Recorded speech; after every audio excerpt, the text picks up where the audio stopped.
Δείτε μαζί μας το αφιέρωμα της Web TV του Γυμνασίου Λεπενούς στις δραστηριότητες του σχολείου μας για το πρώτο τετράμινο του σχολικού έτους 2016-2017. Τη Δευτέρα, 12 Σεπτεμβρίου 2016, ξεκίνησε μια νέα σχολική χρονιά. Οι μαθητές και των τριών τάξεων, καθώς και οι καθηγητές του σχολείου μας, παραβρέθηκαν στον αγιασμό, που τέλεσε ο ιερέας της Λεπενούς. Σημαντική ήταν και η παρουσία γονέων και κηδεμόνων, καθώς και εκπροσώπων της τοπικής αυτοδιοίκησης.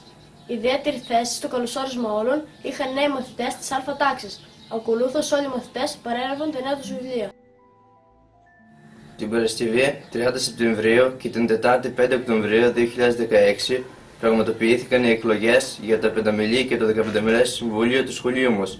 Οι σχετικές διαδικασίες κύλησαν ομαλά και όλοι οι μαθητές είχαν την ευκαιρία να αναδείξουν τους εκπροσώπους τους για την τρέχουσα σχολική χρονιά. Τη Δευτέρα, 3 Οκτωβρίου 2016, το σχολείο μας συμμετείχε στην τρίτη Πανελλήνια ημέρα σχολικού αθλητισμού. Οι μαθητές και οι εκπαιδευτικοί, αφού συζήτησαν για τα ωφέλη της άσκησης στην υγεία και την ολοκληρωμένη ανάπτυξη του σύγχρονου εφήβου, άφησαν για αυτή την ημέρα τα θρανία και επιδόθηκαν σε μια σειρά από αθλητικές δραστηριότητες στην αυλή του σχολείου και το παρακείμενο γήπεδο ποδοσφαίρου της Λεπενούς. Την τιμητική τους είχαν το μπάσκετ, το βόλεϊ, το ποδόσφαιρο και ξεχωριστή νότα έδωσαν οι μαθητές ποδηλάτες. Την Τετάρτη, 12 Οκτωβρίου 2016, οι γονείς και οι κηδεμόνες των μαθητών του σχολείου μας ανταποκρίθηκαν στη σχετική πρόσκληση και προσήλθαν στο γυμνάσιό μας για να ενημερωθούν για τις αλλαγές οι οποίες στη φετινή σχολική χρονιά θα ισχύουν στο γυμνάσιο. Την ημερωτική παρουσίαση πραγματοποίησε ο διευθυντής του σχολείου μας, κ. Στατάκης Χρήστος. Οι γονείς και οι κηδεμόνες παρακολούθησαν με ιδιαίτερο ενδιαφέρον την παρουσίαση, έκαναν ερωτήσεις και αξιοποίησαν την ευκαιρία να πληροφορηθούν από τους εκπαιδευτικούς του σχολείου μας σχετικά με την πρόοδο των μαθητών. Την 5η, 20 Οκτωβρίου 2016, το σχολείο μας πραγματοποίησε εκπαιδευτικό περίπατο στον αρχαιολογικό χώρο και στο νέο Αρχαιολογικό Μουσείο Θέρμου. Οι μαθητές και εκπαιδευτικοί, χωρισμένοι σε δύο ομάδες, αφού περιηγήθηκαν τον αρχαιολογικό χώρο, είχαν την ευκαιρία να ξεναγηθούν από τον αρχαιολόγο κ. Γιώργιο Σταμάτη στα πολυάριθμα εκθέματα του μουσείου. Ο κ. Σταμάτης, μέλος και της ομάδας που σχεδίασε το νέο Αρχαιολογικό Μουσείο, που εγκαινιάστηκε πριν λίγους μήνες, μας παρουσίασε την ιστορία του τόπου από τον προϊστορικό οικισμό μέχρι την ακμή της Ανατολικής Συμπολιτείας. Στην επιστροφή μας, η στάση στην περιοχή Ντουγκρή αποτέλεσε μια ευκαιρία για να απολαύσουμε τη λίμνη Τριχονίδα κάτω από τα πλατάνια που βρίσκονται στην όχθη της.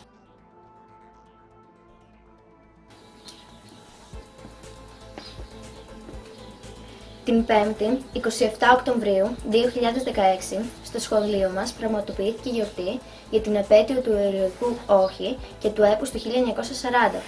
Η γιορτή ξεκίνησε με την επίδοση των βραβείων και αριστείων στους μαθητές που διακρίθηκαν βαθμολογικά την περασμένη σχολική χρονιά. Ακολούθως, ανακοινώθηκαν οι παραστάτες και ο σημεοφόρος του σχολείου μας. Ξεχωριστή ήταν η στιγμή που ο περσινός σημεοφόρος του σχολείου μας παρέδωσε τη σημαία στο νέο σημεοφόρο. Μαθητές του σχολείου μας διάβασαν το χρονικό της περίοδου 1940-1945 καθώς και σχετικά ποίηματα, ενώ παράλληλα παρουσιάστηκε χαρακτηριστικό φωτογραφικό υλικό και ακούστηκαν σχετικά τραγούδια. Την Παρασκευή, 28 Οκτωβρίου 2016, ανήμερη της Εθνικής Επετείου, το σχολείο μας παραβρέθηκε στη δοξολογία στον Ιερό Ναό Αγίου Γεωργίου Λεπενούς, καθώς και στο Τρισάγιο που ακολούθησε στο Μνημείο των Προσόντων Ηρώων. Εκεί, μαθήτρια του σχολείου μας κατέθεσε στεφάνι και οι εκδηλώσεις έκλεισαν με την καθιερωμένη μαθητική παρέλαση. Την Τετάρτη, 9 Νοεμβρίου 2016, το τμήμα Α3 του σχολείου μας, συνοδευόμενο από τους καθηγητές πληροφορικής, κύριο Ευθυμίου Νικόλαου και φυσικής, κυρία Γερόλυμου Ειρήνη, πραγματοποίησε εκπαιδευτική επίσκεψη στο 5ο Γενικό Λύκειο Αγρινίου. Εκεί οι μαθητές είχαν την ευκαιρία να παρακολουθήσουν τρίωργο εργαστηριακό μάθημα προγραμματισμού στο περιβάλλον Scratch από τον καθηγητή πληροφορικής του 5ου ΓΕΛ, κύριο Λαζαρίνη Φώτη. Κατά την επιμορφωτική δράση που πραγματοποιήθηκε στα πλαίσια της εβδομάδας προγραμματισμού Good Week, οι μαθητές ήρθαν σε επαφή με τις βασικές έννοιες προγραμματισμού με παιχνιωδή τρόπο. Την 5η 17 Νοεμβρίου 2016, το σχολείο μας απέτησε φόρο τιμής στην εξέργεια των φοιτητών του Πολυτεχνείου το 1973, μέσα από σχετική ομιλία και προβολή οπτικοακουστικού υλικού, το οποίο μας ταξίδεψε στην ταραγμένη εκείνη χρονική περίοδο της Χούντας, των συνταγματαρχών και το κομβικό ρόλο που οι φοιτητές έπαιξαν στην πτώση. Τη Δευτέρα 21 Νοεμβρίου 2016, το σχολείο μας πραγματοποίησε επίσκεψη στο Αθλητικό Μουσείο Αγρινίου που στεγάζεται στον Παπαστράτιο Μέγαρο. Εκεί μας υποδέχτηκε, μας μίλησε και μας ξενάγησε ο πρόεδρος του Συλλόγου Φίλων Αθλητικού Μουσείου Αγρινίου, κ. Μπαμπαρούτσης Διονύσιος, ο οποίος είναι και υπεύθυνος της έκθεσης με θέμα Αθλητισμός και Τέχνη, Τέχνη και Ολυμπιακοί Αγώνες. Η έκθεση ήταν πλούσια και πολύ ενδιαφέρουσα. Την Δευτέρα 21 Νοεμβρίου 2016, μετά την επίσκεψή μας στο Αθλητικό Μουσείο Αγρινίου, παραμείνουμε στο Παπαστράτιο Μέγαρο και παρακολουθήσαμε την πολύ όμορφη μουσικοθεατρική παράσταση του Κάστρο της Κυραρίνης και ο Βασιλιάς Ανήλαος, βασισμένο σε έναν από τους πιο γνωστούς αιτωλικούς μύθους. Η παράσταση δόθηκε στα πλαίσια των δράσεων για τα 70 χρόνια της Γυμναστικής Εταιρείας Αγρινίου. Την Παρασκευή, 24 Νοεμβρίου 2016, ομάδα μαθητών και καθηγητών του σχολείου μας παραβρέθηκε στο Δημοτικό Σχολείο Λεπενούς και συμμετείχε στις εκδηλώσεις ΕΛΕΑ 2016 που διοργάνωσε ο Δήμος Αγρινίου, αφιερωμένο στο ελαιόλαδο και την ελιά. Στα πλαίσια της εκδήλωσης, το σχολείο μας παρουσίασε τα προϊόντα που παρασκευάζει κάθε χρόνο από τις ελιές της αυλής του σχολείου, όπως το ελαιόλαδο, τις συσκευασμένες βρώσιμες ελιές και τα σαπούνια. Ακόμη, πραγματοποιήθηκε οργανοληπτική αξιολόγηση ελαιόλαδου από την κυρία Βασιλική Ψηλού, γεωπόνο, και οργανοληπτική αξιολόγηση της επιτραπέζιας ελιάς από τον δόκτορα Κώστα Τερτιβανίδη, γεωπόνο. Η διατροφολόγος Μέρι Λιμπέρι πραγματοποίησε ομιλία με θέμα ελαιόλαδο και διατροφή. Στο τέλος της εκδήλωσης προσφέρθηκαν εδέσματα με εξαιρετικά παρθένο ελαιόλαδο από σπουδαστές του Δημόσιου ΙΕΚ Βόνιτζας. Για μια ακόμα χρονιά, το Δεκέμβριο του 2016, καταφέραμε να βγάλουμε το δικό μας ελαιόλαδο από τις ελιές που βρίσκονται στη μεγάλη αυλή του σχολείου μας. Μετά τη συγκομιδή των καρπών της ελιάς, από μαθητές και καθηγητές, αποστολή του σχολείου μας πήγε σε ελαιοτριβείο της περιοχής μας. Εκεί είχαμε την ευκαιρία να παρακολουθήσουμε από κοντά όλα τα στάδια από τα οποία περνάει η επεξεργασία των καρπών, μέχρι να παραχθεί το ελαιόλαδο. Στο τέλος γυρίσαμε στο σχολείο με το δικό μας λάδι. Εν ώψη των γιορτών των Χριστουγέννων και της Νέας Χρονιάς, τις τελευταίες ημέρες πριν από τις σχετικές διακοπές, πραγματοποιήθηκαν στο σχολείο μας μια σειρά από δράσεις εκδηλώσεις. Αφού στορίστηκαν οι αίθουσες και οι κοινόχρηστοι χώροι του σχολείου μας, με πρωτοβουλία μαθητών, κλήθηκαν όσοι μπορούσαν να προσφέρουν προκειμένου να συγκεντρωθούν τρόφιμα, τα οποία ακολούθως δόθηκαν στο χαμόγελο του παιδιού. Παράλληλα και σε εθελοντική βάση, ένας μεγάλος αριθμός μαθητών και καθηγητών του σχολείου μας συμμετείχε στο χριστουγεννιάτικο πρόγραμμα Αστέρι της Ευχής του οργανισμού Κάρα μια Ευχή Ελλάδος, αγοράζοντας αστέρια και βοηθώντας έτσι να εκπληρωθούν επιθυμίες παιδιών 3 έως 18 ετών με σοβαρές ασθένειες.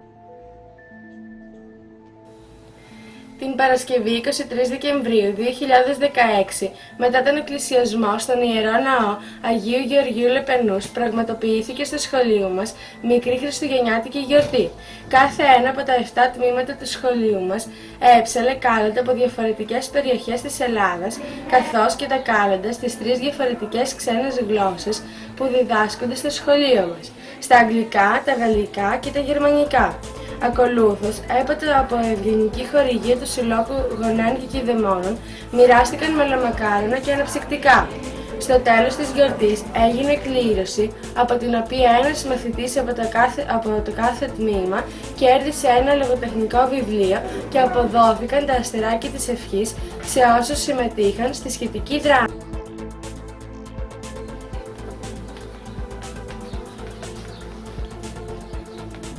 Το ξημέρωμα της Τετάρτης, 11 Ιανουαρίου, βρήκε το σχολείο μας στα Λευκά, από το χιόνι που έριξε μετά από αρκετά χρόνια. Το τοπίο στην αυλή του σχολείου και γύρω από αυτή είχε ξεχωριστή ομορφιά, αλλά η επικινδυνότητα που ενδεχόμενα επιφύλασε το χιόνι και ο πάγος είχε ως αποτέλεσμα να πάρθει η απόφαση κατόπιν συνεννόησης με τους αρμόδιους φορείς να μην γίνουν τα μαθήματα αυτή τη μέρα και το σχολείο να παραμείνει κλειστό.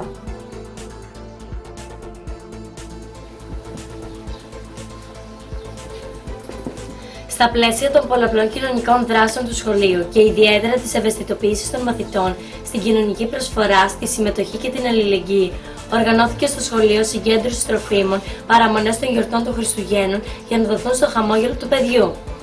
Μαθητές και από τις 3 τάξεις του σχολείου μας με ιδιαίτερη προθυμία έφεραν τρόφιμα και μια αντιπροσωπεία από αυτούς και με τη βοήθεια των συνοδών καθηγητών τα μετέφεραν στις εγκαταστάσεις του χαμόγελο του παιδιού στα Καλύβια Αγρινίου την Παρασκευή 13 Ιανουαρίου 2017.